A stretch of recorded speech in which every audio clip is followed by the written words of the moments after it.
আসসালামু আলাইকুম প্রিয় দর্শক। তো আপনারা কেমন আছেন? আশা করি ভালো আছেন।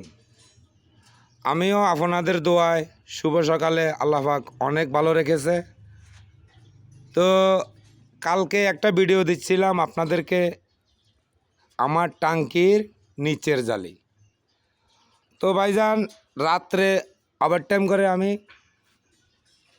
উপরের নেট জালিটাও বানলাম, অর্থাৎ ক্যাপ জালি শেয়ারের মাধ্যমে।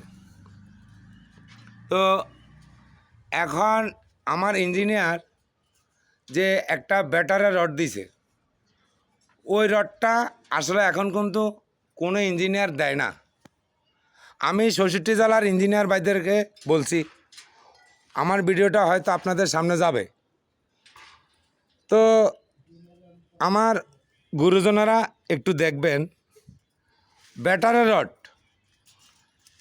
ডালার কাস্টারিং কতটুক, অথবা ব্যাটার রড কোথায় বসবে, ওইটা ইঞ্জিনিয়ার কিন্তু প্ল্যানের মাধ্যমে টেকনিক্যালভাবে দিয়েছে। তো এখন ডালার হাইট হিসেব করে আমি ব্যাটারি রডটা এই জায়গায় বানলাম। তো আমরা তো এখন কিন্তু আসলে ব্যাটারি রড দেই না, তারপরও আমি এটা দিয়ে দিছি কিলে আমার ইঞ্জিনিয়ার দিছে এখানে। হয়তো ইঞ্জিনিয়ারে বুঝে নাকি বুঝে না, আমি সেটা বুঝি না।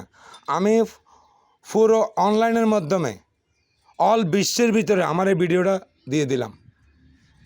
যদি আমার কথাগুলো কোনো রং সিস্টেম থাকে আমাকে কমেন্ট বক্সে অবশ্যই আপনারা বলবেন।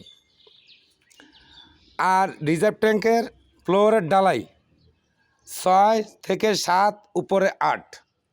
আমার ইঞ্জিনিয়ার ১ ফিট ডালাইটা দিয়েছে। আমি মনে করি যে এই ইঞ্জিনিয়ার মালিকটাকে মাঠে মেরে ফেলতেছে। ৪২ ইঞ্চি বেস ডালার উপরে ১ ফিট আরসিসি ডালাই দিয়া আমি কোথাও টাঙ্কির ফ্লোর দেখি নাই। তো যাক, আমার এই ভিডিওটা আমি আপলোড দেওয়ার পর আপনাদের সামনে যাবে, আপনারা একটু দেখবেন। দেখার পর আমাকে একটু কমেন্ট বক্সে যা বলার একটু বলবেন। আসসালামু আলাইকুম, আমি আব্দুল ওহাব চট্টগ্রাম থেকে একজন রড মিস্ত্রি।